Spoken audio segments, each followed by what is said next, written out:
कौशल सिखाओ, काम करना सिखाओ। दशरथ जी ने एक सफेद बाल देखा, राम को राजा बनाने का विचार कर लिया। इनके एक भी बाल माथे के ऊपर काला नहीं है, फिर भी लेन देन अड़ा के हाथ में है 12वीं।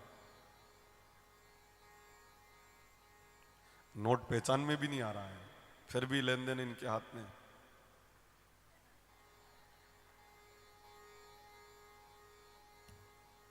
अब तो सौंपो जवाबदारी बच्चों को, कब तक घाणी की बेल बने रहोगे। ले बेटा तुम्हारी ध्वजा तुम संभालो, मैं तो कथा सुनूंगा। लो करो काम, अब सौंप दो इनको। कहां तक ये सब जवाबदारियां निर्वहन करते रहोगे। अब तो दो थोड़ी थोड़ी जवाबदारी बच्चों को। एक पिता बेटे को कभी भी अकेले कहीं भेजते नहीं थे। उन्होंने सोचा कभी तो भेजना पड़ेगा। तो एक बार बेटे को रेल में बैठा दिया अकेले को। डर तो पिताजी को भी कि पहली बार अकेला यात्रा कर रहा है।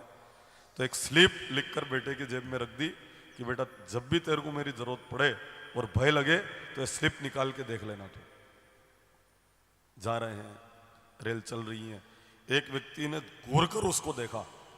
इसकी नजर पड़ी, बार बार घूर घूर के देख रहा है। इसने सोचा आज पहली बार पिताजी साथ में नहीं, लड़ाई होगी लगता है। वो जो घूर घूर के देख रहा है ना, तो इसने कहा अब क्या होगा, लड़ाई हो जाएगी तो मैं कैसे बचूंगा। उसने कहा पिताजी ने कहा था जेब में देख लेना। तो उसने स्लिप निकाली और पढ़ा कि बेटा चिंता मत कर, जे पांचरा डब्बा में मुंह भी हूं।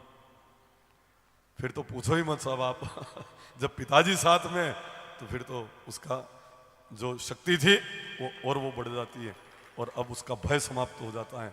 इस तरह से भी, पर उनको काम जरूर सिखाओ, बच्चों को कौशल सिखाओ।